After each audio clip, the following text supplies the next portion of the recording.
Oi, Rosângela. Tudo bom? Tudo bem? Olá, Deodato, tudo bem? Muito obrigada aqui pelo convite, participar do seu canal, é um prazer. Eu que agradeço.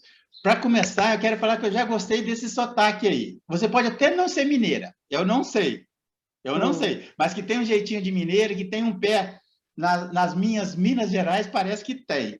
Você está em Goiânia, é isso? Eu estou em Goiânia, mas você tem razão com relação ao sotaque mineiro, porque a minha família paterna é mineira, não é? Meu pai nasceu em Bambuí, aí em Minas Gerais, uma cidade pequena, né? Mas também tem um lado baiano na família, né? A minha mãe é baiana. Eu sou bem a mistura, muito típica daqui de Goiânia, né? Teve atraiu muitos imigrantes de Minas, da Bahia, de São Paulo, né? Então, eu sou uma típica goiana nesse sentido, né? Mas o Legal. sotaque realmente, eu acho que foi uma coisa que herdei da família materna, né? O jeito de falar. Muita gente me fala isso. Ó, parece que você é de Minas. E como eu adoro Minas, fico muito contente. Se você falou de Bambuí, Hum. você já foi a Bambuí algumas vezes? Sim, sim, já fui, mas tem muitos anos que eu não vou lá, mas já fui. Eu Hum, nasci numa. Hoje é uma colônia de pescadores com menos de 1.000 habitantes, que hum, foi tomada pelas águas na década de hum, 50, quando fizeram a represa de Três Marias, né, que represou parte do Rio São Francisco e inundou a região. hum, Meus pais saíram de lá em função da chegada das águas. sim. E eles foram para Divinópolis, que já é mais próxima de Bambuí. Ah, E foi em Divinópolis que eu cresci. Depois eu saí pelo Brasil afora e nunca mais voltei. Mas deixa eu te perguntar uma coisa. hum, Hum, Você sabe uma coisa que me chamou a atenção quando eu costumo dar uma vasculhada, eu não sou curioso, mas em função do meu ofício, né, de escrevinhador, escada, eu sou escada, viu? No meu canal eu sou escada para os pesquisadores mostrarem o objeto da sua pesquisa, e eu falo disso com um prazer enorme, porque quando eu era criança no interior de Minas, eu ia assistir os circos mambembes, onde tinha o escada que levantava a bola para o malabarista, para o mágico, para o palhaço fazerem, mostrarem a sua arte. E aquilo sempre me encantou e eu achei muito legal. E eu entendia como um ofício aparentemente secundário, viu, Rosângela? Mas da maior hum. importância. Aquele que levanta a bola e dá espaço e fica ouvindo e contribuindo de alguma forma. Então, assim, eu costumo vasculhar a vida de quem eu vou conversar. É claro que eu vou lá para o Lattes, eu entro no. Onde tem informações. Me fala uma coisa, você teve ou tem uma trajetória pelo jornalismo? Não, na verdade, eu estou ouvindo você falar aqui, eu acho que você devia ter sido jornalista, não é? Você é engenheiro, a gente conversou previamente, mas assim, o seu jeito de atuar é bem de um jornalista. Não, eu sou jornalista. Na verdade, assim, a minha primeira formação, eu sou graduada em jornalismo e em direito, né?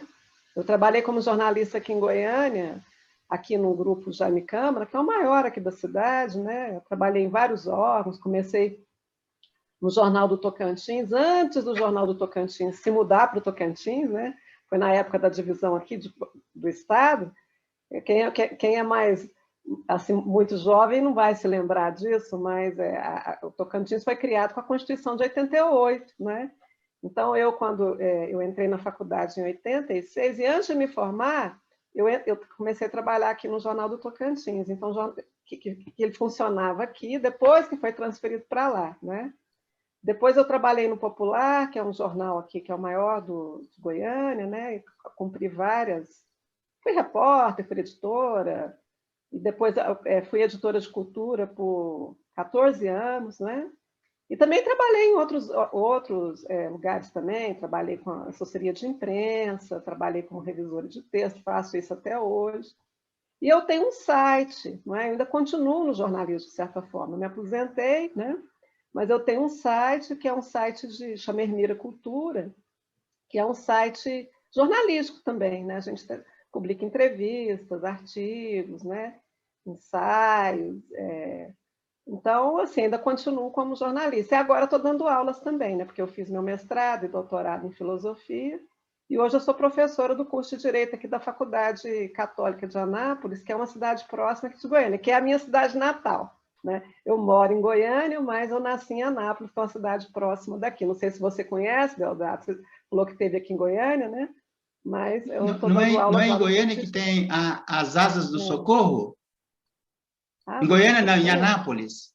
Parece que é uma instituição que Hum. faz transporte de indígenas das aldeias para tratamento médico, mas Ah, não, essa eu não conheço, não. Mas chama Asas do... Anápolis é uma cidade aqui próxima de Goiânia e é uma das maiores cidades do estado, né? Hoje você tem a Aparecida de Goiânia e Anápolis também, que inclusive um polo industrial importante, que é o DAIA, né? Então, eu dou aulas lá na Faculdade Católica, no curso de Direito. Então, resumindo, é essa minha trajetória, mas ainda continuo, né, no jornalismo. Isso aí é uma espécie de paixão também, que eu não pretendo deixar, não. E acho que Rosângela, até estou me identificando aqui com você pela forma, né, da sua abordagem. Acho que você daria um ótimo jornalista, um ótimo repórter. Não, Rosângela, eu costumo falar que eu ando pela vida com olhares curiosos de jornalista e de cronista. Eu acho isso bem legal. Mas me fala uma coisa, fala o nome do teu site aí para eu colocar na edição e na Ah, descrição também para o pessoal visitar.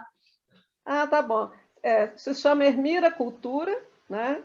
E o endereço é ermiracultura.com.br, né? Esse nome Ermira é uma homenagem a uma personagem, né, feminina, que aparece num livro de um escritor que é mineiro, mas fez sua carreira aqui em Goiás, que é o Carmo Bernardes, um escritor maravilhoso. E ele tem um livro muito legal que se chama Jurubatuba, e tem uma personagem feminina que se chama Ermira. Aí eu gosto muito desse nome, né? Então a gente escolheu esse nome para o site para ser uma homenagem, né, à personagem e ao escritor também. Ô, Rosângela, olha que legal.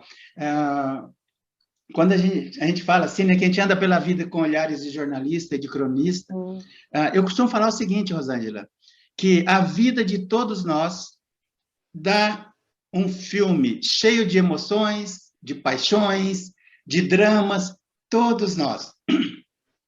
Todos nós temos vidas extremamente interessantes. Eu corri o Brasil dando aulas pelas universidades corporativas durante 20 anos.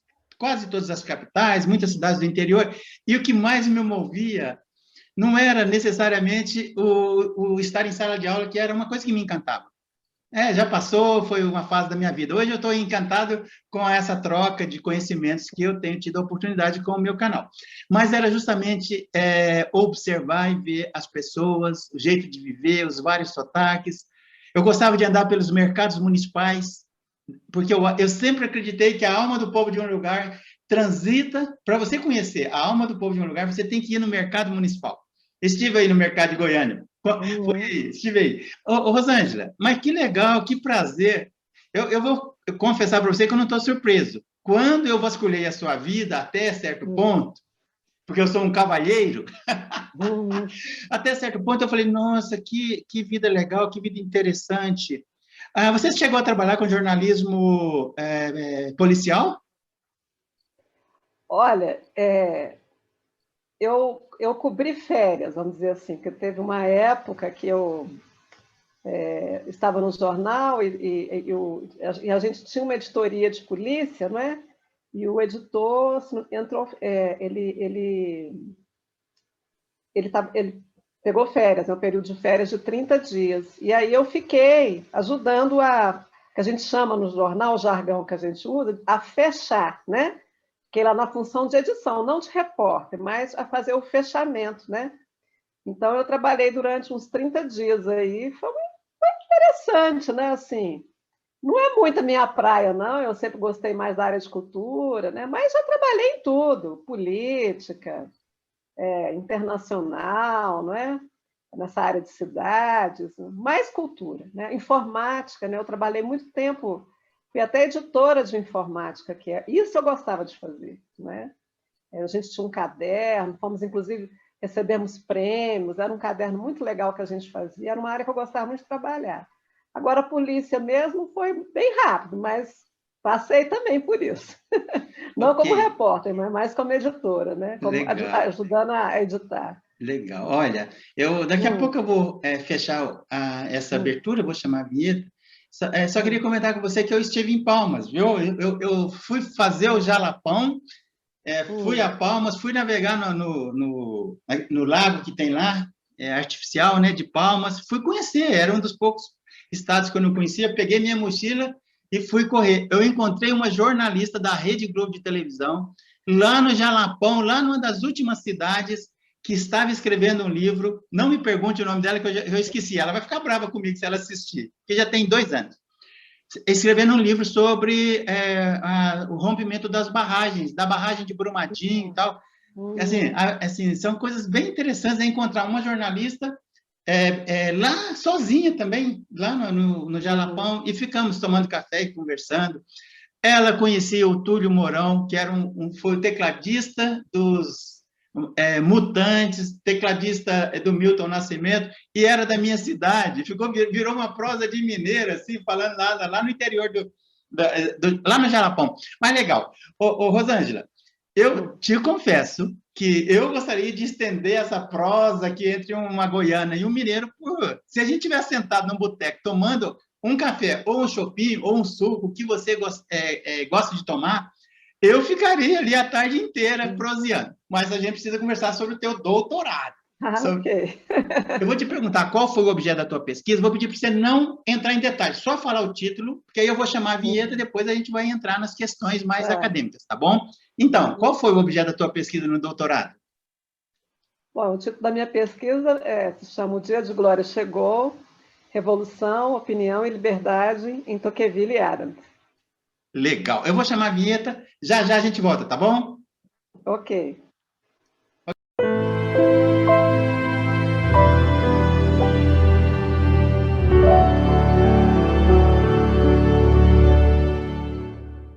Ok, como eu falei na Hum. primeira parte, antes da vinheta, estou aqui proseando com a Rosângela Chaves. E a gente vai conversar sobre a pesquisa do doutorado dela, e eu estou cheio de curiosidades, viu, Rosângela? Para a gente retomar, repete, por gentileza, o nome da tua pesquisa, da tua tese. Tá, se chama O Dia de Glória Chegou, Revolução, Opinião e Liberdade em Tocqueville e Arendt. Ok. Você pode contextualizar os dois no tempo e no espaço, para quem, assim, eventualmente venha Uhum. a desconhecê-los, né? Possa se Uhum. situar. Tá. O Tocqueville, né, o nome dele todo é Alexis de Tocqueville, é um filósofo, é um pensador, né, porque a categorização do Tocqueville é meio complicada, porque alguns vão colocá-lo como sociólogo, como historiador, né? Vamos colocar assim como um pensador, né? Ele é um filósofo, um pensador francês, né? Nasceu no início do século XIX, na França, né? Ele é de uma família aristocrática, né? Ele era neto do Malesherbes, que foi um grande estadista francês do século XVIII, chegou a ser ministro do Luís XVI, foi advogado do Luís XVI no tribunal lá do terror, não é? Ele acabou sendo guilhotinado. Então ele tinha, né, vamos dizer assim, esse background aí aristocrático, não é? Mas embora dessa herança familiar, era uma pessoa de grande perspicácia e que muito interessado em entender o seu tempo, né? Porque veja só, quando ele nasce, a França tinha passado pela Revolução Francesa, e no caso dos aristocratas, pelo trauma da Revolução Francesa, quando a gente pensa, né, tudo que aconteceu. Ele cresce ali sobre o regime na infância, ainda vai pegar um pouco do governo de Napoleão, né, mas logo em seguida você tem a restauração, que quando volta, né, o regime da monarquia, né, na França, e depois com todos os acontecimentos que vai acontecer na França, tem várias revoluções, né? Você vai ter a instituição, em 1830, de uma monarquia constitucionalista, depois uma revolução republicana em 1848, então ele vivencia tudo isso. E ele quer entender, né, vamos dizer assim, o que está acontecendo, todas essas mudanças. que acontecem, né, na sua época. E tem uma grande curiosidade para entender, né, veja só, ele é de uma família que é aristocrática, né, e tudo, mas ele sabe que a aristocracia, o tempo das monarquias, o tempo das aristocracias, estava chegando ao fim. E por isso que ele viaja para os Estados Unidos para conhecer o que era, na época, o grande exemplo de uma democracia, que era nos Estados Unidos, né? E quando ele escreve, então, o que a gente chama de seu grande clássico, que é A Democracia na América, que é publicado em 1835, o primeiro volume, e o segundo volume em 1840, né? Que ele tenta entender, né? Tenta entender, assim, vamos dizer assim, a democracia na América, inclusive, é considerada por vários estudiosos da obra como o primeiro grande, né, livro sobre a democracia moderna, né? Então, vamos dizer assim, o Tocqueville inaugura, né, toda uma linha de estudos aí sobre o regime democrático. Então, daí essa importância, né? Então, em linhas gerais, seria isso, né? Depois a gente explora mais, né? E a Hannah Arendt, e depois eu sei que você vai me perguntar por que eu resolvi juntar os dois, né? A Hannah Arendt já é uma pensadora do século XX, não é? Nasceu no início do século XX, na Alemanha, é de uma família judia, né? Uma família, inclusive, né, assim, com boa formação, de uma família até rica, não é? Mas, com o advento ela estuda filosofia, né? Uma menina brilhante, sempre muito inteligente, foi aluna do Heidegger, foi aluna do Jaspers ali no começo, na década de 20, né, na Alemanha. Mas com a ascensão dos nazistas, né, em 1933, na Alemanha, ela percebe, inclusive, muito rápido, né, que não dava para ficar lá, né? Então, ela sai da Alemanha muito rapidamente, porque ela percebe que não dava, né? Até porque ela já tinha um envolvimento ali com os movimentos sionistas, né? Aí ela vai para a França, passa um período na França também, chega a ficar um período num campo de internação, né, na França, e aí consegue... Desculpe, campo de internação, ela ficou presa, né? A gente fala que é campo de internação porque não é um campo ainda de concentração, como estava na Alemanha, né? É um campo de internação em Gurs, né? Que ela fica lá. Quando, né, tem toda né, no período ali da invasão da França pela Alemanha. E ela consegue fugir, não é? Faz todo um périplo e tudo, e depois quando ela consegue sair da Europa por Lisboa, né? Que ela toma um barco, né, um navio de Lisboa, ela e o marido dela, o segundo marido dela, que é o Blücher, né? E aí eles vão para os Estados Unidos, né? E é nos Estados Unidos que ela realmente começa a sua carreira, não é? Ela vai publicar o seu livro Origens do Totalitarismo, né? Que ela tenta entender, né? Esses regimes totalitários, as que ela chama dessa grande novidade do século XX, né? Que inclusive é um tipo de regime que realmente é uma ruptura, porque você não tinha nada parecido, não dava para fazer uma espécie de analogia com outros tipos de regime políticos, né? E a partir disso ela faz, né, uma carreira brilhante como filósofa política. Ela também não gostava de ser chamada de filósofa, né? Ela falava que ela era uma teórica da política, não é? E escreve A Condição Humana e uma série de ensaios que foram publicados, e hoje é uma pensadora fundamental para entender, né, o nosso tempo, né? A Hannah Arendt, estudada aí não só na filosofia, mas em várias áreas do conhecimento, né? O pessoal do direito, das ciências sociais, né? Da educação. Então, a Hannah Arendt hoje é uma autora fundamental para a gente compreender o nosso tempo. Aí eu passo para você me perguntar por que eu resolvi juntar os dois, né? Antes de perguntar por que você resolveu juntar os dois, eu quero fazer algumas pequenas considerações. Pois não. O pessoal da teologia também estuda bastante a Hannah, viu? Para tentar entender o mal. Se eu fosse entrar por isso aí, tem alguns filósofos e alguns teólogos que pesquisam o mal, eu acho que daria aí 2 meses só ouvindo acerca do mal. E eu falei para você na prosa prévia que eu tenho uma certa predileção pela Johanna, pela Hannah. Olha só, um dos motivos pelos quais eu gosto dela é justamente essa insatisfação dela com relação à filosofia produzida e encastelada.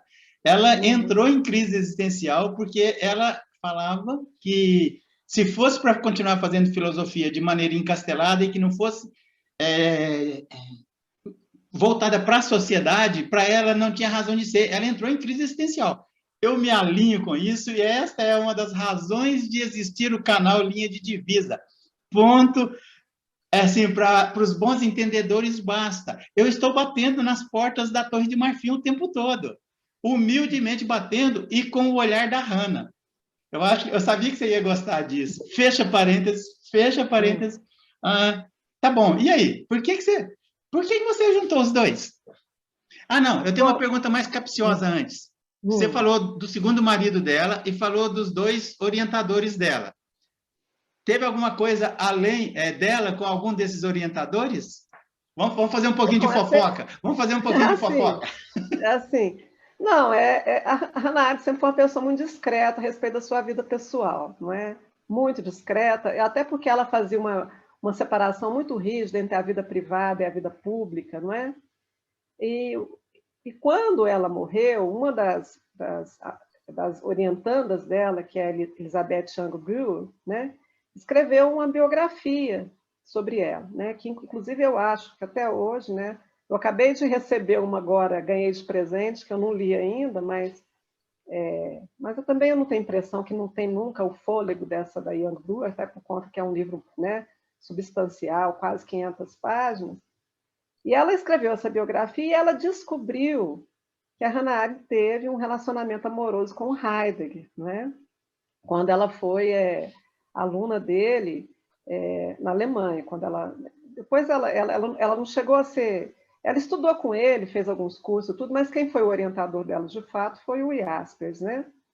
E, bom, mas depois ela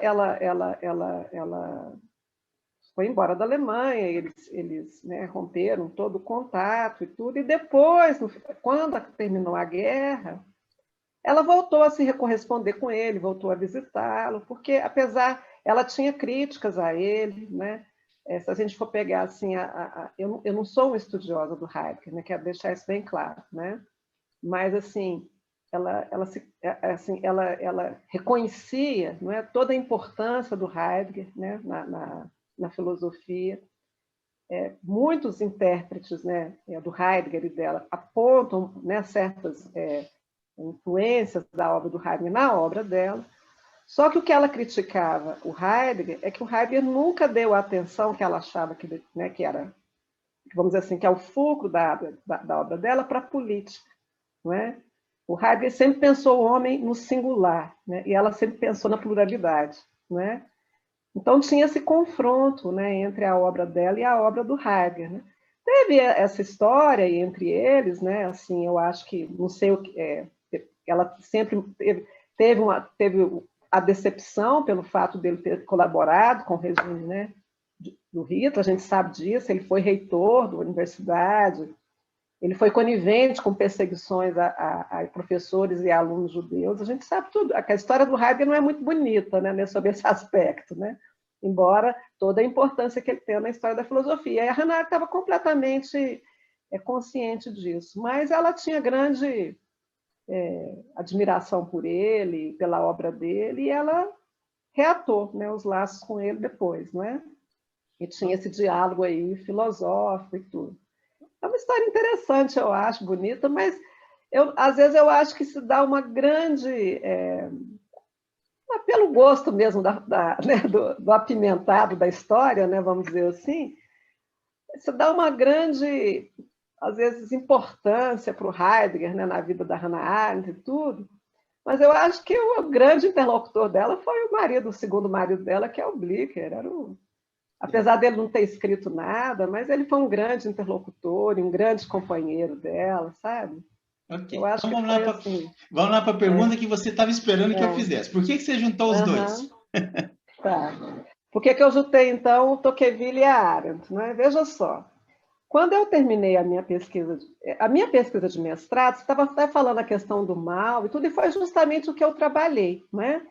porque a minha pesquisa de mestrado foi sobre a Hannah Arendt também. Eu até publiquei um livro, aí eu tinha que pegar ele aqui na estante. Depois, Faz o se tiver um seguinte, intervalozinho... Rosângela, faz o seguinte, a gente marca para o futuro, quando você Ah, puder, vamos fazer tá. um bate-papo só sobre o livro, tá bom? Fica até Tá bom. combinado, fica combinado. Tá bom.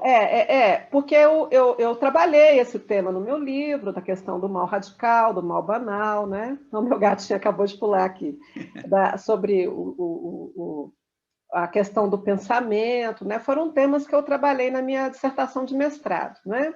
Sobre a Hannah Arendt.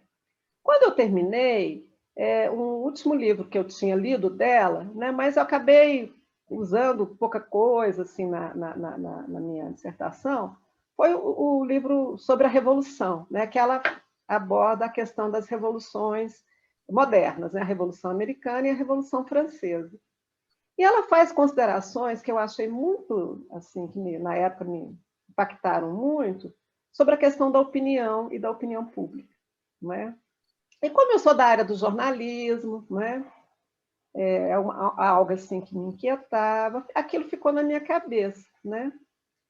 E eu tenho uma professora aqui, que foi minha orientadora no doutorado, que é a professora doutora Helena Esser dos Reis, que trabalha com Tocqueville, não é?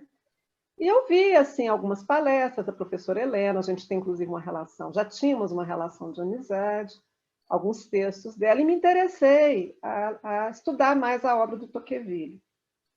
E quando eu vi que o Tocqueville também trata desse tema da opinião pública, quando ele fala da tirania da maioria, né? E também da questão da apatia da massa sobre o Estado tutelar e tudo. E eu comecei a ler e achei que tinha muitas correspondências, né? Nessas duas formas de ver a opinião pública, não é? E comecei a ler e tudo. E comecei, mas isso não era só esse tema. Quando eu comecei a ler com mais profundidade o livro sobre a Revolução da Hannah Arendt, e fui ler outros textos do Tocqueville também, como O Antigo Regime e a Revolução, eu vi muitas proximidades entre a Arendt e o Tocqueville, na forma, por exemplo, sobre como eles avaliam o legado das revoluções, a forma, por exemplo, como eles pensam a questão da liberdade, não é? Então, eu fui vendo muitos pontos de aproximação entre esses autores. Eu sei que a Hannah Arendt era uma grande leitora do Tocqueville, não é? Inclusive, ela gostava muito do Tocqueville, não é? Se a gente vai ler, por exemplo, a própria Elizabeth Young-Bru, outras autoras que trabalham com a Arendt, por exemplo, quando a Arendt está escrevendo ali a Origem do Totalitarismo, a condição humana ali nas décadas de 40 e 50, né? Quando ela está trabalhando nesses livros dela, né? Um autor que ela estava sempre lendo era o Tocqueville, não é? Só que a Hannah Arendt, assim, ela cita o Tocqueville em alguns momentos, né? A gente vai ver sobre a Revolução, a Origem do Totalitarismo, em vários textos dela tem referência ao Tocqueville. Mas, às vezes, ela pinça ali uma frase, né? Não era nada assim muito... Por exemplo, ela não vai fazer uma análise do Tocqueville, por exemplo, como ela faz em certos momentos do Montesquieu, ou do Maquiavel, né? Ou do Rousseau para criticar, né? Porque ela acaba com Rousseau sobre a Revolução, né? Às vezes, até aponto isso na minha tese, não vou entrar em detalhes aqui, até um pouco injustamente, às vezes, eu acho. Então, o que eu pensei? Eu acho que faltava um estudo de mais fôlego entre esses dois autores, não é? Então, até porque, veja só, a Arendt, você falou da questão da filosofia, por que era a crítica da Arendt da filosofia dessa que vinha de Platão, não é? Que ela achava que a filosofia que vinha de Platão fez essa separação radical entre a filosofia e a política, né? Quer dizer, qual que era a função da filosofia? Era botar ordem na política. E ela achava que você não tem que criar um modelo da política, a filosofia não tem que criar um modelo para ser implementado na política, igual o Platão pensa lá a república, o modelo da república, não é? Aquele modelo da república que é o modelo ideal para a política, acaba virando uma ditadura. Se a gente for ver o que é a república, aquilo ali é uma espécie de tirania dos filósofos, né? Não tem nada de democrático naquilo, né? Bom, e por que ela gostava tanto de autores como Tocqueville, o Maquiavel, o Montesquieu? porque eles partiam da experiência para poder entender para entender a política, né? Partiam dos fatos concretos. Não é você querer criar um modelo para poder implementar, mas para você partir da experiência para você poder pensar a política. É isso que ela faz, por exemplo, quando ela vai falar sobre os regimes totalitários, não é? Quer dizer, ela vê a novidade daquilo, né? Vê a novidade daquilo e tenta pensar a partir dos próprios fatos, dos próprios eventos, né? Inclusive, é a visão de história que ela tem. Então, o que chama tanta atenção nela no Tocqueville? Porque o Tocqueville é o cara que, para entender o que era os Estados Unidos na época, ele viaja para lá e fica um ano andando nos Estados Unidos para poder entender, não é, aquela dinâmica da democracia norte-americana. Então, ela tinha, né, isso é uma coisa que os aproxima também, autores que pensam a política a partir da experiência, né? Então, foi por isso que me motivou, né, a fazer esse trabalho, que foi, aliás, um trabalho que me deu, né, porque, veja só, você fazer um doutorado trabalhando com um autor já é duro, trabalhando com dois, né, a gente acaba, é um trabalho dobrado mesmo. Minha tese ficou uma tese grande, quase 500 páginas, eu estou agora tentando reduzi-la, né, a minha intenção é publicar, mas, em linhas gerais, era isso, né, eu achava que realmente tinha muito para explorar, porque tem alguns intérpretes, né, que mostram, né, essas afinidades, né, entre os dois autores, mas ainda faltava um trabalho de mais fôlego, né? Então, eu acho que isso que é vamos dizer assim, a contribuição, né, da minha tese, né, a esse campo de estudo, né, tanto do pensamento da Hannah Arendt quanto do Tocqueville. Não sei se eu te respondi, mas em linhas gerais era isso. Respondeu e como respondeu. Eu vejo que você trouxe, de certa forma, o que se espera de uma tese de doutorado, que é um ineditismo extremamente corajoso e desafiador. Mas, olha, eu comentei com você na primeira parte que eu sou escada. Só que você sabe que eu sou um escada que fica aqui se coçando para não emitir opinião. Então, de vez em quando, eu abro um parênteses e peço para quem eu estou entrevistando para não comentar. Eu fecho parênteses e continuo de forma a evitar trazer ruptura na linha de pensamento.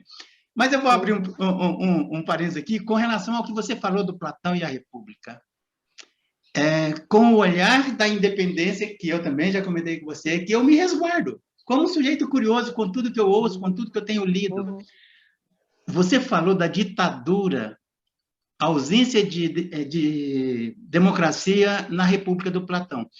Olha, poucas vezes eu tenho ouvido alguém falar que, quando o Platão sugeriu ou propôs que a gestão administrativa das cidades-estado, das nações, né, que vieram a se constituir ao longo do tempo, deveria ser feita pelos filósofos, ele colocou a base da pirâmide social, ele excluiu do acesso à informação e da participação na gestão pública, e pouco se fala disso.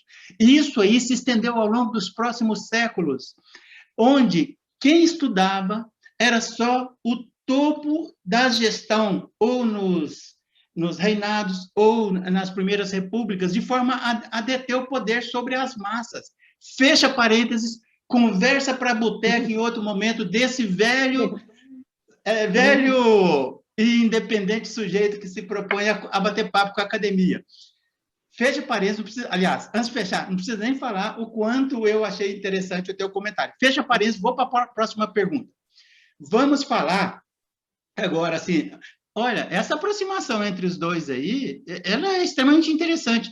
Você queimou uma pergunta que eu ia te fazer, que inclusive eu não tinha comentado com você. Eu ia te perguntar se ela tinha lido o Tocqueville, porque, para mim, pelo pouco que eu tinha ouvido de você, estava claro que ela se alimentou dele. Aí você trouxe a informação necessária aí. Mas eu queria que você falasse um pouquinho de revolução, ruptura e liberdade. Vou repetir. Revolução, ruptura e liberdade, sob a perspectiva dele e dela. Pode ser? Tá bom, tá. Bom, vamos primeiro falar da questão da revolução, né? Assim, que é o primeiro, né, o primeiro capítulo da minha tese, que se debruça na forma como eles vão avaliar o legado da revolução, né? Então, primeiro eu abro com o Tocqueville e depois eu sigo com a Arendt, né? E a revolução, a gente especificando aqui, as revoluções americana e francesa, não é? Porque, veja só, o que o move o Tocqueville, não é? Quando ele vai lá escrever sobre a Revolução Americana, sobre a democracia nos Estados Unidos. Veja só, ele está saindo de um período, né, ele ainda está vivendo sob o trauma da Revolução. Né? Na família dele, vários foram mortos na guilhotina. Quer dizer, eram histórias que eles ouviam quando ele era criança, que a mãe dele lembrava, e tinham sido feitas canções, que eles ouviam, às vezes, nas noites de inverno, lembrando todo aquele trauma. Quer dizer, ele cresceu sob esse trauma. Né? Teve familiares que foram mortos, né, na guilhotina, foram perseguidos. Né? Foi um trauma para a família dele. O que ele queria entender? Por que só a França, não é? Nesse momento, porque ele falava o seguinte, que o mundo vivia uma espécie de movimento, de aprofundamento da igualdade de condições, né? Quer dizer, que era uma espécie assim, de movimento que ele percebia em todas as nações, que, veja só, toda essa hierarquização da sociedade ia sendo destruída, né? Ia sendo minada ao longo dos tempos. Isso por uma série de fatores, né? De descobertas tecnológicas, né? Da ascensão da burguesia, quer dizer, ele achava que era um movimento inexorável, que todos caminhávamos, né, para uma espécie mesmo de sociedade democrática. Ele achava, gente, o tempo da aristocracia, dessas hierarquias, não tem mais razão de ser. Até a própria questão, por exemplo, vamos dizer assim, me escapou a palavra agora, mas da própria religião, né? Porque, por exemplo, não dava mais depois das revoluções, depois de tudo que tinha acontecido, você, por exemplo, ainda ficar dizendo que os reis tinham um poder divino, não é? Com a própria, achei a palavra, com a própria secularização da sociedade, entendeu? Quer dizer, não dava para você mais fazer com que as massas acreditassem, por exemplo, que os reis têm um poder divino, que eles estão lá porque Deus quer, entendeu? Então, assim, esse movimento era inexorável de democratização das sociedades. Né? Mas o que ele pensava era o seguinte, tá bom, isso vai acontecer mais cedo ou mais tarde, mas por que só na França teve uma revolução com tanta violência? Né? Sendo que esse era um movimento que aconteceu em outros países. E ele foi também para os Estados Unidos para poder entender aquela sociedade democrática, para poder, a partir do... Não é que ele achava que dava para replicar as instituições democráticas na França, mas a partir dessa experiência da democracia americana, ele poder entender o que estava acontecendo na França, e como ele também tinha pretensões políticas, ele foi parlamentar, né?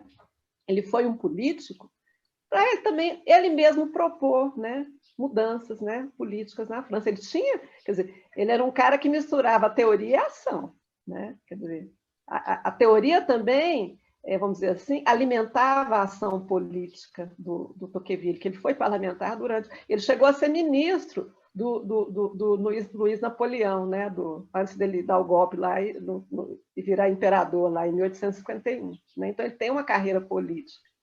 Bom, então, mas em linhas gerais, o que ele vai chegar? Quer dizer, por que a Revolução Francesa, então, não foi exitosa, não é, em firmar uma democracia, porque ele achava que realmente o futuro, né, das nações ocidentais era a democracia?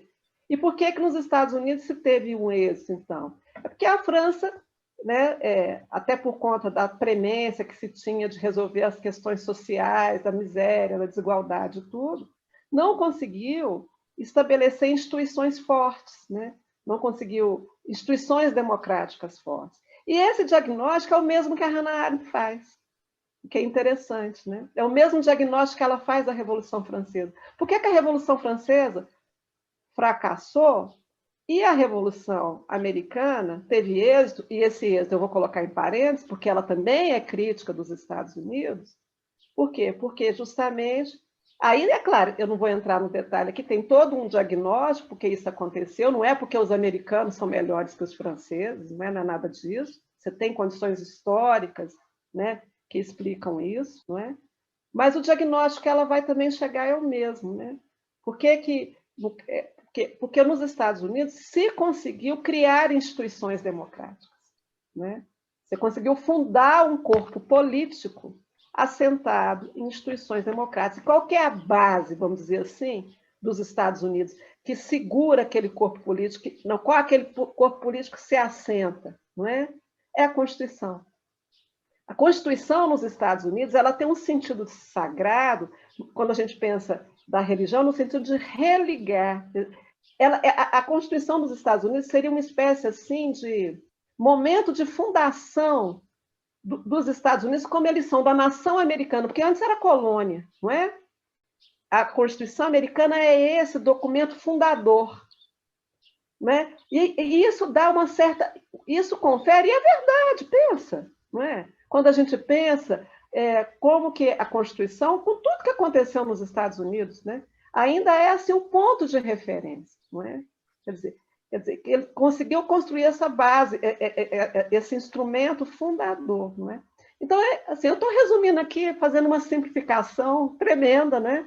Mas para falar em linhas muito gerais o que foi a questão do diagnóstico que ambos fazem da Revolução. E, é claro, também pensar a Revolução como esse momento de ruptura, não é? Quer dizer, uma revolução não é uma mera guerra, né? Não é uma mera revolta. Uma revolução é realmente um movimento político de refundação ou de fundação de um novo corpo político, né? O que foi a Revolução Americana? Foi a fundação, não é? da nação americana. O que foi a Revolução Francesa? Foi uma refundação também. Tentar refundar a nação francesa em novas bases, né? Então, a Revolução, ela tem esse caráter mesmo de ruptura. E veja só, uma revolução tem esse caráter de ruptura e uma revolução só pode fundar uma república. Por que uma revolução só pode fundar uma república? Também aí é um outro diagnóstico, né, que é parecido.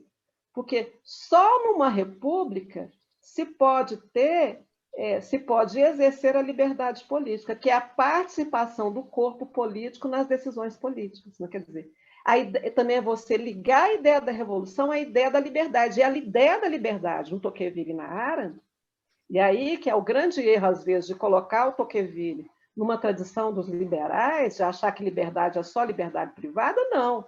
Liberdade, para eles, é, acima de tudo, participação política. Quer dizer, a liberdade se concretiza na ação cidadã, na participação política. E isso só pode ser feito numa república. Então, está vendo como é que vão se juntando ali tanto a ideia da revolução, com a ideia da república, com a ideia da liberdade. Estou fazendo aqui um resumo aqui muito rápido, não é? Mas é claro que não dá tempo de tentar, né? Mas eu não sei se eu te respondi, né? Mas é mais ou menos essa linha que eu faria, não é? Da revolução, com a ruptura e a liberdade. Não só respondeu, como a proposta do canal Linha de Divisa é fazer esse voo panorâmico e eu vou deixar... Quando a sua tese estiver disponibilizada em repositórios, porque até então não estava, você estava aguardando um pouco? Não, é porque, na verdade, eu estou querendo publicar, né? Aí eu pedi lá para a universidade dar um tempinho, né? Porque eu estou querendo, estou com a intenção de publicar, estou trabalhando nela, estou atrás de uma editora, né?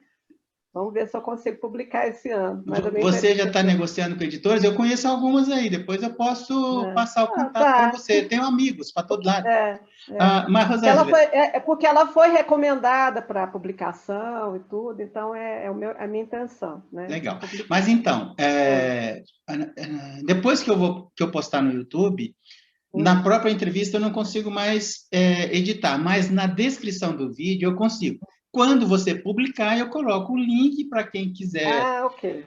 Porque aí vai, assim, a partir do nosso bate-papo, quem tiver interessado, poxa, eu mesmo estou interessadíssimo em em mergulhar em mais profundidade. Aí vai poder lá entrar no link e comprar o teu livro, tá bom? Mas tá bom, olha, obrigada, agradeço muito. tá bom. Deixa eu te falar uma coisa. Antes de fazer a próxima pergunta aí, caminhando pelas tuas pesquisas. É outro parênteses que eu vou fechar e não vamos entrar nele. Tá bom. Ó, a primeira Constituição Brasileira, 1824, foi escrita, me corrija como advogada que você é, por favor, fique à vontade para me corrigir se eu falar besteira, a quatro mãos. A quatro mãos. Ela foi inspirada na Constituição espanhola e francesa, tinha um cunho liberal, porque Dom Pedro I era um liberal, embora tenha dissolvido o Congresso, ele tinha uma proposta liberal, e dizem que a primeira Constituição foi escrita a quatro mãos por ele e pelo Chalaça, uma personalidade que transitava pelos subterrâneos do Rio de Janeiro e era culto, tinha se estudado grego, latim, literatura e filosofia grega, e caiu aqui junto com Dom João VI, nos porões dos navios dele, e se tornou amicíssimo do Dom Pedro I, e escreveu, junto com Dom Pedro I, a quatro mãos da primeira Constituição. Dizem, antes de fechar parênteses, e na sequência, quando ele foi buscar a segunda mulher dele, ninguém queria dar as filhas para casar com Dom Pedro I, porque a história dele com a Marquesa de Santos se esparramou pela Europa. Um cara mulherengo, né? Eu ia falar puteiro, mas no canal não pode falar puteiro, né? Mas então... Mas já falou 2 vezes. De vez em quando é bom a gente brincar um pouquinho. Então, assim, dizem que a esposa que aceitou morria de medo de ser guilhotinada, porque, em função da Revolução Francesa, estava tendo um desespero entre todos os pretendentes aos cargos monárquicos. Isso era um fato. Eu vou fechar o parênteses, mas eu achei muito interessante você falar do impacto que esse medo teve no próprio pensamento de Tocqueville. Olha, você não tem noção do quanto eu estou achando muito, muito, muito, sem exagero, interessante a tua pesquisa. Fecha parênteses, vou para a próxima pergunta, tá bom? Me fala uma coisa, você sabe, eu sei, você com esse teu sorrisinho, você sabe da pérola que você tem na mão, hein? Pode falar, sem falsa modéstia. Não, acho que eu fiquei contente com o resultado, né? Vamos ver mas assim foi legal, foi um trabalho bem avaliado na banca, né? Foi bacana, assim. Não, claramente foi um belo trabalho. Mas vamos avançar. Você debruçou um olhar ali eu fiz um voo panorâmico, né, na tua tese. Ali no caminhar da tua tese, você debruça um olhar sobre o pensamento dos dois, da Hannah e do Tocqueville, observando ou fazendo arqueologia, eu chamo de arqueologia, né, mergulhando em profundidade, mineração ou arqueologia ou mergulho em profundidade sobre as questões da opinião, massificação e pluralidade, sob a perspectiva dos dois. Fale um pouquinho sobre isso, Rosângela. Tá, né? Então isso aí é o tema do segundo capítulo, né? Bom, quando eu vou, então, como eu tinha te falado, né? Que foi justamente assim o primeiro tema que me chamou a atenção, que dava para fazer essa aproximação. Então a questão da opinião, né? Como é que eles vão trabalhar o tema da opinião? Porque veja só, com as revoluções, né, o que é que você traz para o palco, né? Da cena política, quando você tem uma revolução como a francesa e como a americana, não é? O povo, né? São revoluções, né? É o povo que entra na cena política, né? É o povo ali, quando a gente pensa, por exemplo, em grande, né, imagem que a gente tem da Revolução Francesa, a queda da Bastilha, não é? Depois, com vários outros eventos, e na Revolução Americana também. É o povo dos Estados Unidos que se rebela contra a colônia e funda ali um Estado democrático, não é? E qual que é, vamos dizer assim, o canal de expressão do povo? A opinião pública, não é? Como é que o povo se expressa, né? Usando, né, vamos dizer assim, o canal de expressão da soberania popular é a opinião pública. Então, a opinião pública ganha, numa república, um peso que é né? Quer dizer, que é inegável, não tem como você discutir isso, né?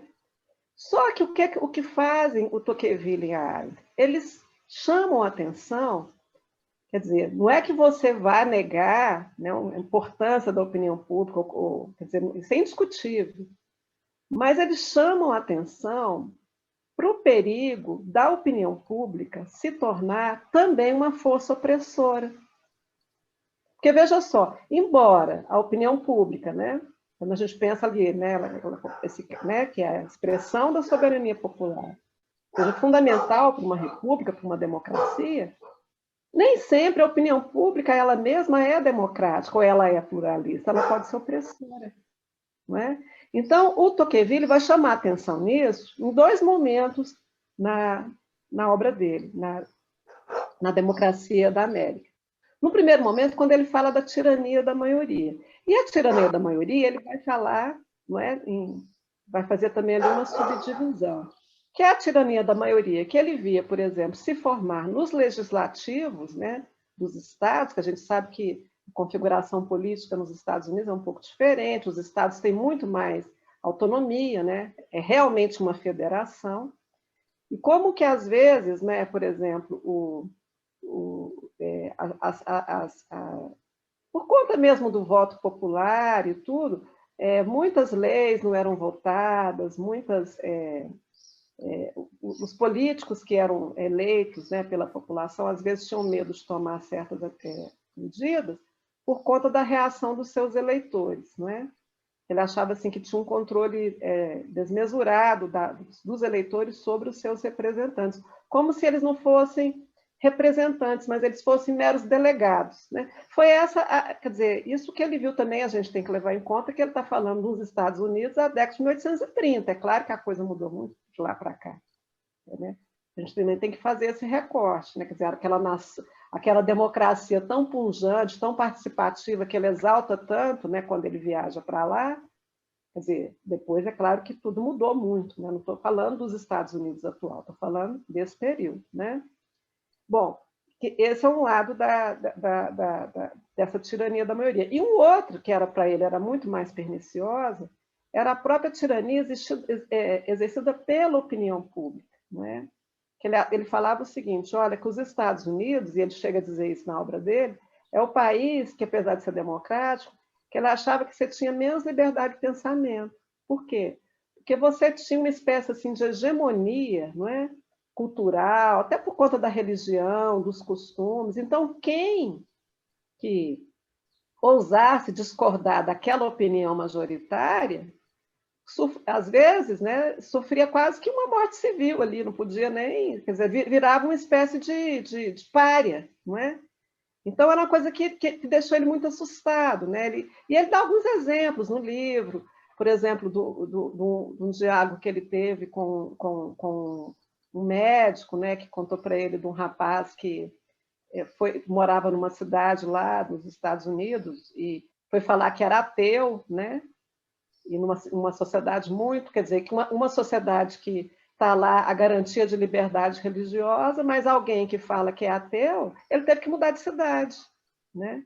Então, assim, quer dizer, aí ele fala, gente, mas quer dizer, você tem que ter um contrapoder a esse poder tão forte da opinião pública. Qual que vai ser esse contrapoder? Né? Veja só, não é você ir contra a opinião pública, mas você criar, né, contrapoderes, né, que é a questão. Então, aí ele vai apontar lá a própria imprensa, né? É por isso que fala de uma imprensa que seja plural, né? Das associações, o próprio Poder Judiciário. Por que a gente fala tanto que o Poder Judiciário tem que ser contra-majoritário? Quer dizer, o poder Judiciário foi uma coisa que aconteceu aqui no Brasil, né? Não vamos entrar aqui em detalhe, mas essa coisa do Poder Judiciário votar para poder atender os clamores da opinião pública, isso é muito perigoso, né? Porque a opinião pública também muda. Ela muda, né? Que é aí que eu vou entrar na questão da Arendt. Né? Bom, isso aí, então, só resumindo o que ele fala na primeira parte da democracia.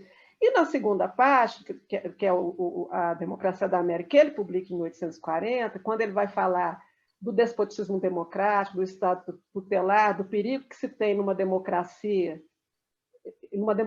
pensada não como uma democracia política, mas no sentido social, de uma sociedade igualitária em termos sociais, é tudo o perigo que se tem, às vezes, de enveredar por um regime que seja despótico, né? E, nesse caso, você também vai ter uma espécie de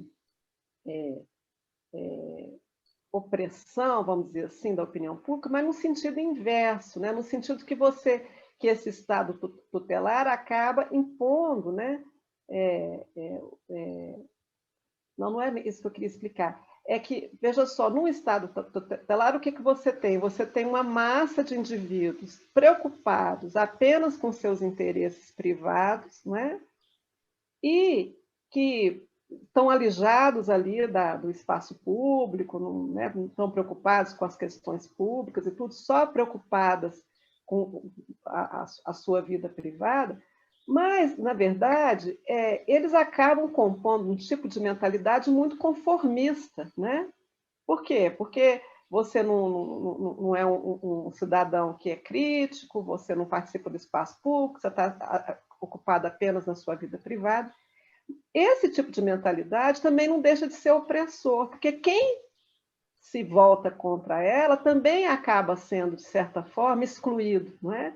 Então, tem esse lado de uma opinião pública que seja ativa e opressora, mas, por outro lado, tem esse lado também dessa mentalidade, dessa massa apática que não está interessada no espaço público, mas essa mentalidade também do público, né, não deixa de ser, também é opressora, porque ela não dá espaço para divergência, não é? Então, é esses dois movimentos aí que ele vai apontar. E que guarda muitas semelhanças com o que a Hannah Arendt também aponta, né? Porque, primeiro, quando ela vai falar sobre a Revolução, que ela vai criticar o conceito de vontade geral do Rousseau, não é? Qual o problema que ela faz? Aí, é claro que muita gente vai falar que ela faz uma apropriação, e eu concordo em parte, que ela às vezes faz uma apropriação desse conceito, da forma como ele é utilizado pelos revolucionários franceses, não é bem aquilo que o Rousseau fala, mas vamos dizer lá, a forma como esse conceito de vontade geral foi apropriado pelos revolucionários franceses. Né? A opinião pública se torna rainha do mundo, era o que os revolucionários falavam, né? A vontade geral, quer dizer, o que nós fazemos é apenas aplicar as leis da vontade geral, é apenas seguir aquilo que a opinião pública quer. Mas quem que é essa opinião pública, afinal de contas, da Revolução? Né? E o tanto de barbaridades que foram feitas, né, em nome dessa opinião pública e dessa vontade geral. Quer dizer, então é a crítica que ela vai fazer esse conceito, né? Como que é perigoso, às vezes, né? É aquela questão, todo poder que se mostra como onipotente, que não tem um contrapoder, e por isso que aí os dois autores vão remontar ali a concepção da separação de poderes do Montesquieu, que não é só essa separação clássica de executivo, legislativo, judiciário, mas é você pensar que a sociedade tem que ter, o poder tem que ser disseminado na sociedade, também nas associações, né? Diversas formas de mobilização política, justamente para você não formar um poder que seja onipotente, né? O que aconteceu na Revolução Francesa? Essa ideia da vontade geral, da opinião pública, e os revolucionários se apresentando como os porta-vozes da opinião pública, você cria ali um poder onipotente que acaba também se transformando um poder opressor. Não é? E, no outro passo, né, quando ela vai trabalhar também com a ideia dessa massa apática, né, que vai acontecer ali que vai acabar redundando, né, nos regimes totalitários, e também é o que se vê hoje na sociedade moderna, qual que é a crítica, não é? Veja só, essa sociedade nossa muito individualista, não é? Muito voltada só para a sua vida privada, não é?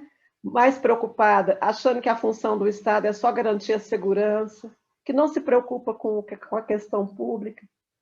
Você vai criando ali um caldo de conformismo, né? de uma mentalidade ali conformista, uniforme, que também é opressora.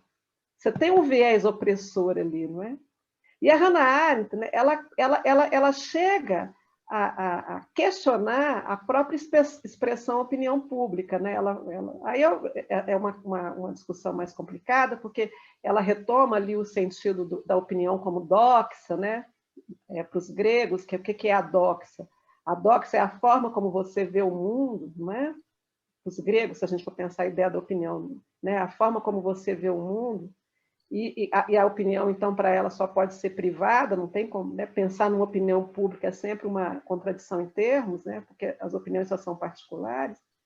Bom, mas, assim, resumindo, né, o que eu quero resumir é o seguinte, qual que é a preocupação deles? Não é você descaracterizar a opinião pública, é o perigo de pensar a opinião pública como essa força onipotente e o pior uniforme, né? É você, no final das contas, qual que é a preocupação deles? É pensar numa opinião pública que garanta a pluralidade, que garanta a diversidade, né? Que não seja só que não seja sinônimo de uma mentalidade majoritária, né? Entendeu? Por quê? Porque com isso você acaba oprimindo tanto os indivíduos particulares como as minorias, não é? Então, assim, é esse perigo que a gente, né, que eu acho que isso é muito atual, né, a gente vê isso muito presente hoje na sociedade que a gente vive. Não é? Ai, falei um monte, né? Mas você tinha perguntado um terceiro elemento, que era liberdade, mas eu acho que eu falei um pouco já, né, quando eu falei da questão da liberdade vinculada a essa ideia de participação política. Não é? Eu fiquei assim, muito curioso com essa questão da ditadura da maioria numa democracia. Eu fiquei muito curioso, assim, você chegou a tanto ela como ele, chegaram a alguma conclusão, assim, clara de como controlar essa ditadura da maioria? Essa situação do ateu num país protestante sempre me chamou a atenção. Num país que se propõe a ser laico, aqui no caso do Brasil, eu vejo claramente essa ditadura, não só em relação a posições religiosas. Pois é, Deodata, aí que está a importância, e aí, bom, no terceiro capítulo a gente está fazendo aqui, né? Eu vou tratar desses conceitos deles, né? Que são os lemas da Revolução, né? A ideia de igualdade, liberdade e fraternidade, e a ideia da felicidade pública, né? Que depois a gente pode até voltar, se você quiser, mas passando para as conclusões, então, né? Qual que é a forma, então, de você evitar esse tipo, né, de distorção, nessa tirania da maioria? Porque, veja só, o fato de ser maioria não significa que seja democrática, não é?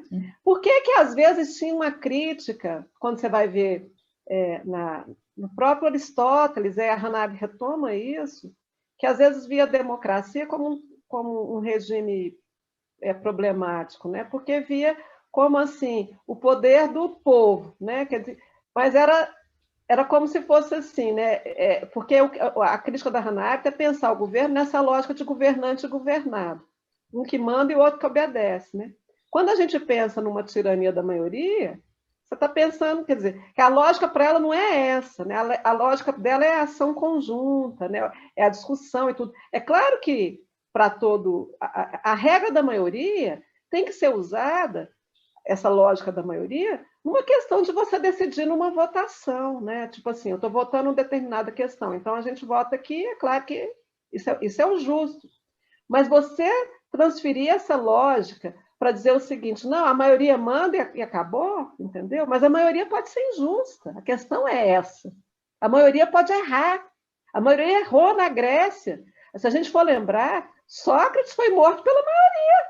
Teve uma votação lá, a maioria condenou ele à morte. Tinha 500 votos, deu 280 a 230 no primeiro turno. Pois é. Quem que levou? Veja só, o Hitler chegou ao poder na Alemanha pela maioria, ele foi eleito, o partido dele foi eleito, e depois ele foi escolhido chanceler. Quer dizer, a maioria erra, a gente está vendo, não vamos entrar em detalhe aqui não, mas nós estamos sofrendo esses efeitos da maioria. Rosângela, é mais a minha curiosidade. A Hannah ou ele chegaram a uma conclusão para minimizar essa distorção? Pois é, é isso que eu estou falando para você, e que é o último capítulo da minha tese, quando eu falo nas instituições da liberdade, né? Que caminhos que você teria, então, para evitar essas distorções? Porque, veja só, num regime democrático, não tem como você fugir da questão da soberania popular, é claro, é aquilo que é decidido no voto. Mas, como eu disse, às vezes isso causa distorções. Então, quer dizer, na obra do Tocqueville, ele vai apontar ali vários, né? Por exemplo, a questão do poder judiciário, como eu falei para você, o poder judiciário funcionando como esse poder, às vezes, contra-majoritário, né? Mas o que eu vou explorar na minha tese são 4 instituições. Eu chamo de poder local, não é? Que, no caso do Tocqueville, são as comunas, não é?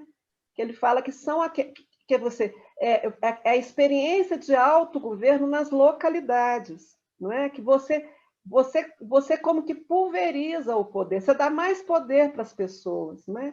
Porque na medida que você tem poderes locais e que as pessoas realmente participam, você tem mais garantia de pluralidade do que, por exemplo, ter eleições aqui a cada 4 anos ou 2 anos, que as pessoas votam, vêm para suas casas, aí são representantes que você não tem nenhuma identidade com eles. Então, é uma forma de disseminar o poder pelo tecido social. E, na medida que você dissemina o poder, você garante mais pluralidade, não é? Então, e ele vai ver isso na experiência das comunas da Nova Inglaterra, que era uma coisa impressionante. As pessoas eram comunas ali, na época que ele visita, de 2.000 pessoas e tudo, que as pessoas se reuniam em praça pública para poder decidir, por exemplo, vamos construir uma escola, vamos asfaltar uma rua, não é? Quer dizer, aquilo ali você dissemina mais o poder. E a Hannah Arendt, veja só a correspondência, no livro sobre a Revolução, ela fala de um sistema que o Jefferson pensou, que foi um dos pais fundadores, que eram os ward systems, né? Que eram uma espécie de distritos também. Mas, na verdade, o sistema dos ward systems que o Jefferson pensa está muito arraigado no modelo das comunas norte-americanas que está no Tocqueville, embora ela não cite o Tocqueville. Mas você vê que tem muita correspondência nessa forma de pensar o modelo. E ela vai falar, por exemplo, dos conselhos populares também, que são modelos de alternativos, né? Até a própria modelo democrático, como a gente vê agora, é de um regime baseado em conselhos populares, que ela viu isso aparecer, por exemplo, em alguns momentos da história, na Revolução Francesa, na Comuna, em 1870, na Comuna de Paris, que depois, em outros momentos, na Revolução Húngara, por exemplo, que são modelos que são alternativos a esse modelo democrático representativo que a gente tem, que, na verdade, os cidadãos não têm participação, não têm voz. Você elege ali o seu deputado, o seu vereador, o seu governador, até o presidente da República, mas eles fazem o que eles bem entendem, né? Ou senão eles agem de acordo com grupos econômicos de interesse, mas o cidadão mesmo não tem participação. Então, são duas ali modelos que garantiriam mais participação popular. O outro tipo também seriam as associações, né? Que o Tocqueville viu nos Estados Unidos, que tinha essa... Ele ficou impressionado assim na época, né? Como que os americanos se associam para tudo, né? Associação cultural, na defesa... Na época não, né? Mas associação cultural, associação, por exemplo, para combater o consumo de álcool, qualquer coisa assim. Mas esse hábito de associar, porque esse hábito de se associar, de criar associação, e se a gente for pensar modernamente, é a questão do movimento social, dos sindicatos, por exemplo, dos movimentos sociais, movimentos trabalhadores. Isso é uma forma também de disseminar o poder, né? E de garantir mais pluralidade. Na Hannah Arendt, a mesma coisa, quando ela fala do movimento de desobediência civil nos Estados Unidos, né? Que ela fala que o movimento de desobediência civil nos Estados Unidos, e aí ela cita o Tocqueville, ele retoma essa tradição do associativismo, né? Porque as pessoas se associam, né? Para pedir algo, no caso ali daquele movimento que teve nos Estados Unidos, né? Pelos direitos civis, foi para o quê? O movimento negro querendo, sim, né? O movimento negro, as pessoas negras querendo se tornar cidadãs, qual que era, né? Qual que era a demanda ali na época, né? Olha, eu quero ser integrada à cidadania. Quer dizer, a República, ela mesma diz isso, e por isso ela às vezes, quando fala, não, a Hannah Arendt não criticava, os Estados Unidos criticava, sim. Ela falava que a República dos Estados Unidos era manca. Por quê? Porque uma grande parte da população estava excluída dela, que eram os negros, né? Quando a gente pensa a condição, né, das pessoas negras, por exemplo, nos estados sulistas, que não tinham direito a voto, que eram cidadãos de segunda classe, ou não eram nem cidadãos, né? Então, esse movimento do associativismo, né, tanto político quanto social, também é uma forma de disseminar o poder na sociedade. E à medida que você dissemina o poder, não tem jeito, fica plural, porque mais gente vai entrar. E mais gente vai, sabe? Veja só, é pelo próprio movimento da democracia que você aperfeiçoa a democracia, não é? Então, veja, na medida que isso se dissemina pela sociedade, as camadas que estão excluídas, elas são incluídas, né? Então, vamos pensar na nossa né, situação, as mulheres, os negros, os índios, né? Quer dizer, é forma de você dar poder às pessoas, né? Elas se engajarem nessas associações. Isso também seria uma forma de você combater, né, esse despotismo de uma suposta uniformidade, às vezes que inclusive não é até artificial, né? Ela não é. Rosângela. Ela é construída. Pois não. Rosângela, em algum momento a Hannah Arendt chegou a flertar com o pensamento anarquista. Ela chegou a repensar a estrutura de gestão administrativa, ou ela só depositou o olhar sob a perspectiva da participação popular?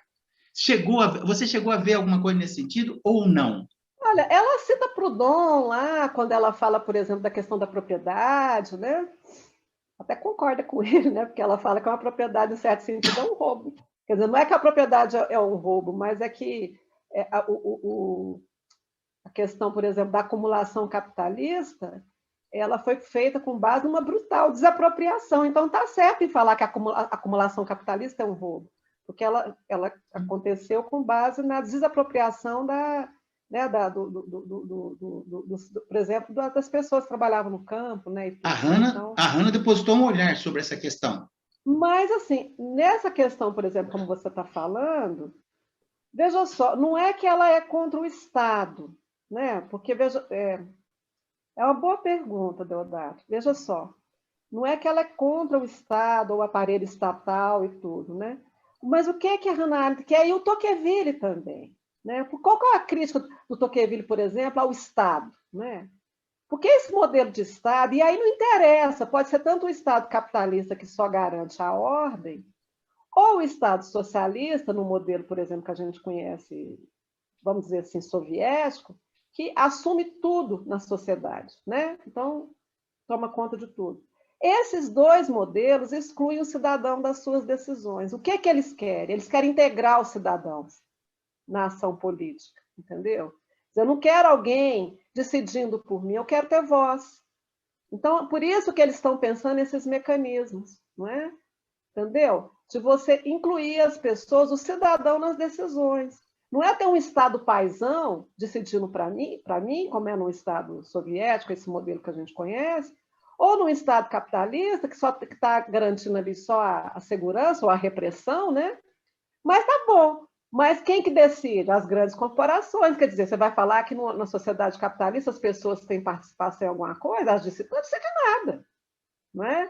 Então, a questão é integrar, quer dizer, é você decidir sobre o futuro da sua coletividade, sobre a vida, ter participação na vida pública. A questão deles é essa. Não é? Então, são esses os mecanismos. Aí, um terceiro... Pode perguntar, aí eu ia só concluir aqui, que são 4. Uhum. Tá, não, conclua que depois eu quero retomar, assim, para a gente fechar, sobre as questões que você tratou no capítulo 3 lá. Pode concluir, tá, joga a bola para mim que eu vou voltar lá. A gente deu um pulo, né? Tá legal. Bom, aí a terceira parte, bom, aí eu falei da questão do poder local, né, das comunas, do sistema de conselhos populares, falei das associações. O terceiro elemento é a imprensa, não é? A imprensa. Mas veja só, o que o Tocqueville vai dizer lá na democracia, e a Hannah Arendt vai trabalhar com essa ideia, mais en passant, mas eu tento recuperar isso nela, quando ela discute, por exemplo, a questão da verdade política, da questão, por exemplo, da mentira na política, mas ela também acaba falando do papel da imprensa, né? Por quê? Quer dizer, a imprensa como esse porta-voz mesmo né, da opinião dos cidadãos. Mas veja só, uma imprensa que seja, acima de tudo, democrática. E para ser democrática, ela tem que ser plural. E para ser plural, ela precisa também ser, ela não pode ser concentrada. Né? Ela não pode ser concentrada, você não pode ter oligopólio, você não pode ter monopólio de imprensa. Isso está no Tocqueville. Né? Ele já percebe, porque ele fica muito encantado quando ele vai nos Estados Unidos e vê aquela multiplicidade de jornais. Toda comuna tinha o seu jornal. Ele vê um jornal numa comunidade de índios, Cherokees. Eles tinham um jornal. Não é? Ele fica encantado com aquilo. Não é?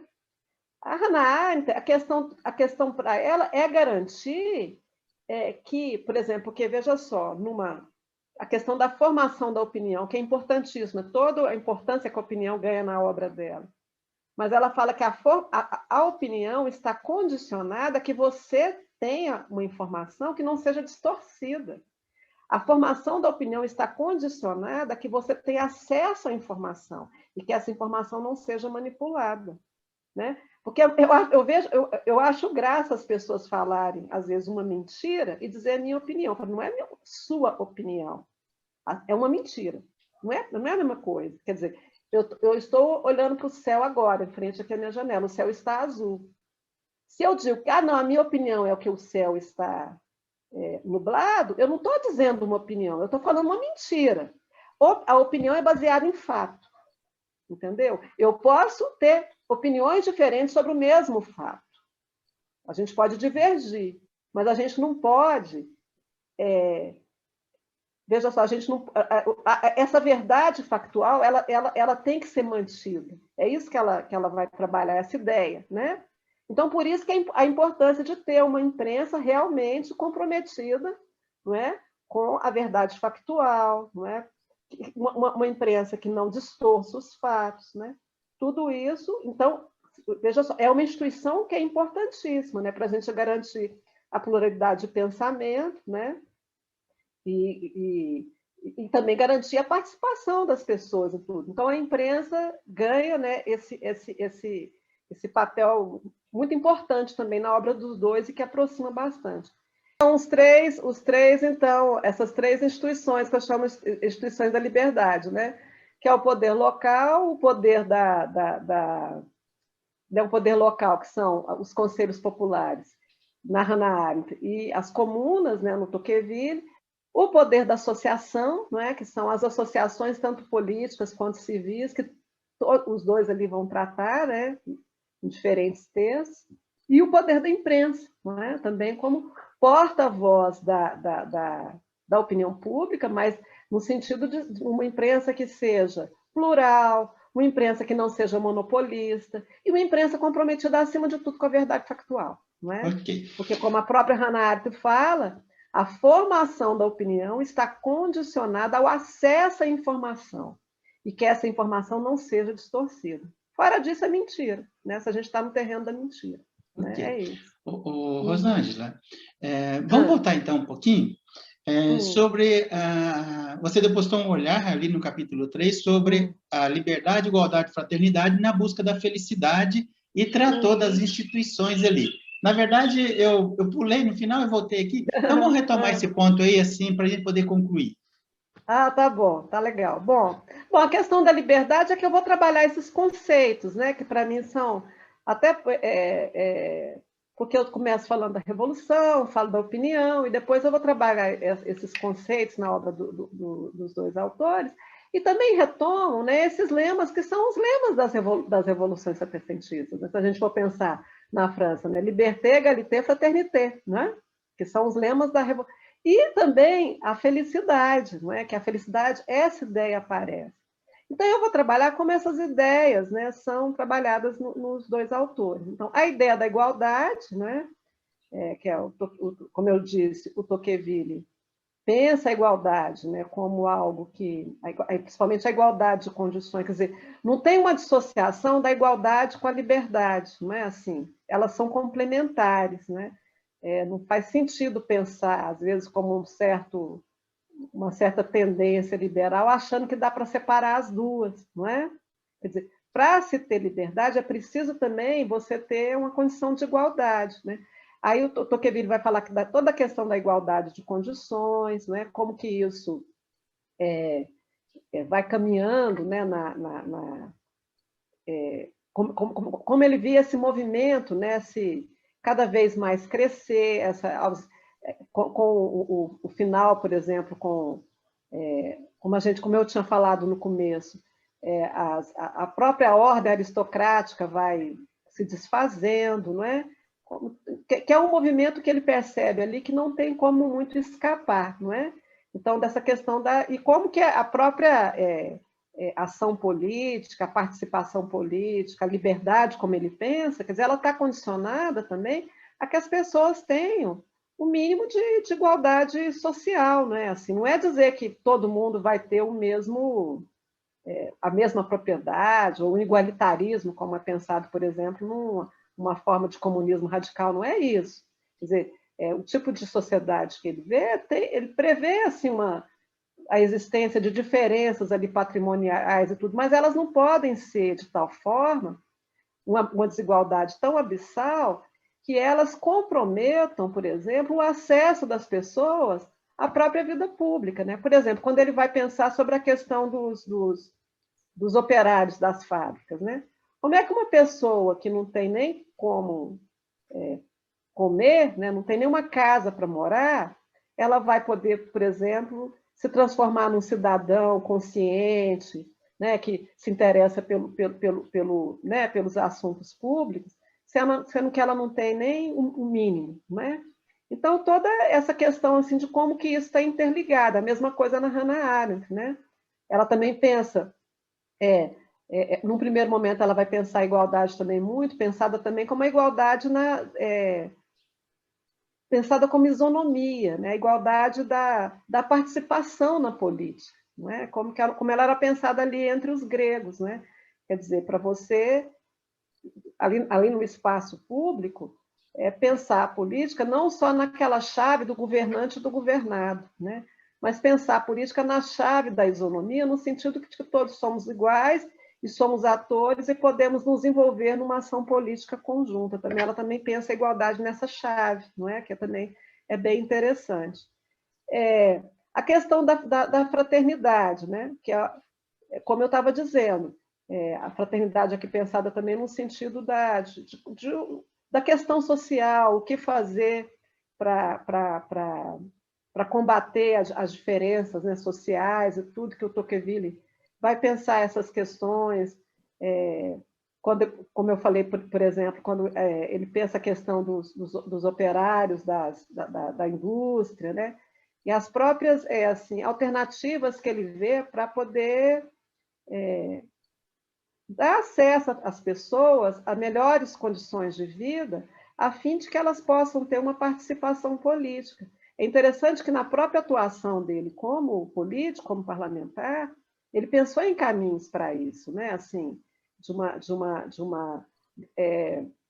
por exemplo, ele pensou em questão de educação, né? De acesso à educação, de uma reforma, por exemplo, fiscal que tirasse a tributação ali dos alimentos ali de primeira necessidade para contribuir para as pessoas mais pobres. Quer dizer, ele também teve uma atuação política no sentido de diminuir as diferenças sociais. Na questão da Arendt é mais complicado, porque a questão social nela, porque às vezes ela faz uma diferença bem rígida entre o social e o político, e ela chega a dizer que o problema da Revolução Francesa foi porque a Revolução Francesa foi tentar resolver as questões sociais, quando ela deveria ter resolvido as questões políticas primeiro, né? É muito polêmico, né? Eu acho que se a gente fosse trabalhar isso aqui agora, seria assim um longo caminho a percorrer, não é? Mas o que é importante a gente fixar do pensamento dela é o seguinte: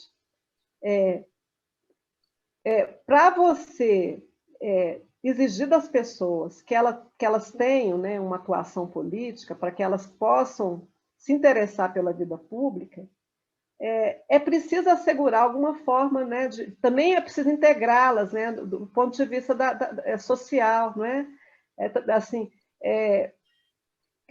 veja só, você ter pelo menos o mínimo necessário para a sobrevivência, né, é uma condição básica para poder ingressar na política, porque é aquilo que eu estou dizendo, como é que você pode exigir das pessoas que não têm nem o que comer ou não têm nem onde morar, que elas tenham uma vida pública, ou que elas se interessem pela política, ou que elas sejam cidadãs, quando nem as necessidades mais básicas delas estão assentadas.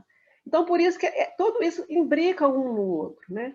Quer dizer, você não alcança a liberdade se o problema da desigualdade social não for resolvido. Porque, às vezes, é um problema do discurso liberal, não é? De dizer, não, é o mercado que vai resolver, não é? O que interessa é ter liberdade. Quer dizer, que liberdade é essa, não é? Ou a liberdade é só a liberdade da vida privada, não é? Então, assim, mas quando eles pensam a liberdade como participação política, não dá para pensar em incentivar as pessoas a se engajarem politicamente se o problema da desigualdade social também não for resolvido, não é? E eles jogam a culpa na mão invisível do mercado, que ninguém sabe que mão invisível que é essa. Rosângela, nossa, olha, E agora só concluindo com a felicidade pública, né? Tá. Que é muito interessante, que é uma ideia muito rica nos dois. Ok. A Renata vai desenvolver isso mais, mas isso também está presente no Tocqueville, que é a ideia da felicidade que está vinculada não ao bem-estar, ao gozo do bem-estar, não é? De você ter as suas satisfações atingidas, ali do seu núcleo familiar, mas a ideia da felicidade estando vinculada à sua experiência de participação política, não é? A ideia da felicidade estando vinculada à experiência da liberdade política, não é? Que ela vai perceber esse sentimento nos revolucionários, né? É interessante, ela descreve as cartas, por exemplo, lá do Jefferson, do Hamilton, daqueles pais fundadores. Aí um lá vai contar um sonho que teve, que estava no paraíso, e o paraíso para ele era o parlamento americano. Quer dizer, era a experiência de felicidade para ele, era o máximo da vida dele. Era assim, o auge da vida, né? É ter essa participação política.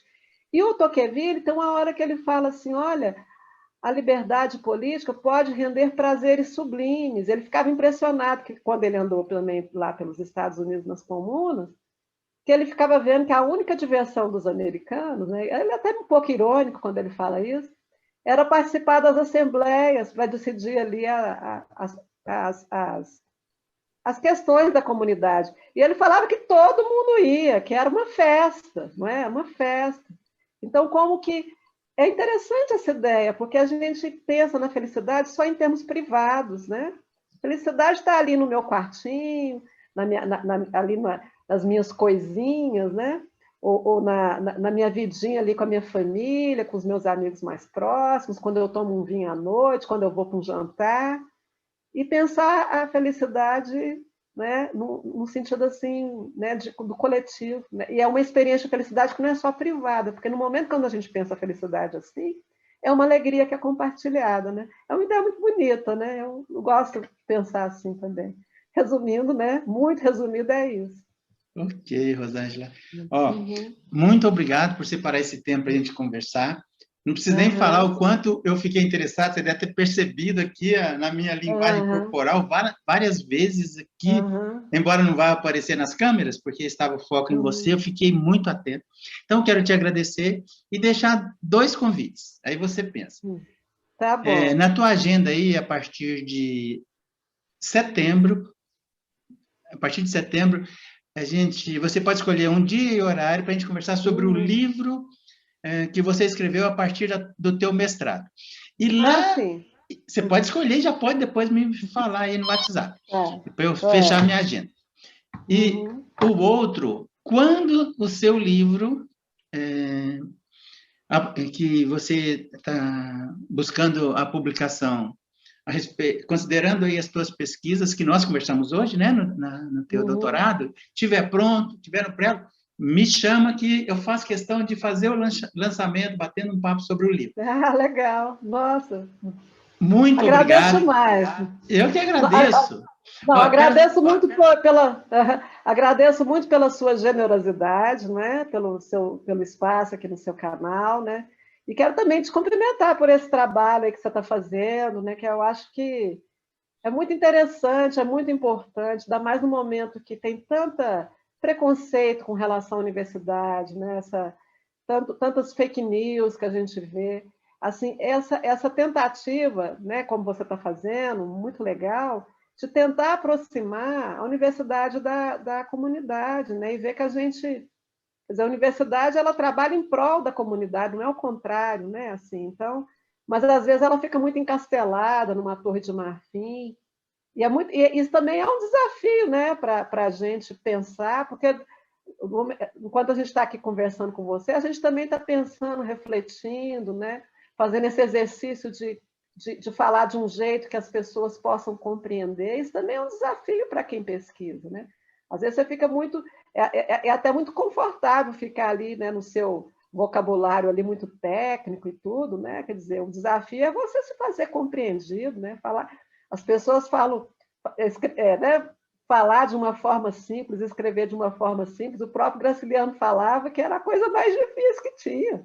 Não é fácil, não, né? É um exercício. Então, muito obrigada, viu, Deodato? E muito sucesso aí no seu canal, né? Nas suas próximas transmissões, né? Que o seu público aqui só aumente, né, com o tempo. Ok, Rosângela, eu quero te agradecer e eu vou concluir fazendo uma brincadeira com a Rosângela. Não vá ficar com o ego entumecido. Não vai ficar com o ego entumecido. Mas, olha, você, enquanto jornalista, transita, faz esse trânsito aí entre academia e sociedade com uma leveza e uma competência que é própria das funções que você foi desenvolvendo ao longo do tempo. Foi, para mim, extremamente prazeroso a forma como você abordou e trabalhou as questões das suas pesquisas. Eu sei que você tem ouro na mão. Você tem ouro na mão com essas pesquisas, porque, nossa, você fez essa aproximação aí que, no mínimo, vai... Aliás, eu queria falar para quem está nos ouvindo, não deixe de dar o seu like, ou contestar, ou dar o dislike, comentar, manda os teus comentários aí no canal, para que a Rosângela possa trocar ideias e trabalhar essas questões também aí, de forma a atingir também a academia como a sociedade. Rosângela, muito obrigado. A gente volta a se falar, tá bom? Ok, obrigada então. Tchau. Tchau.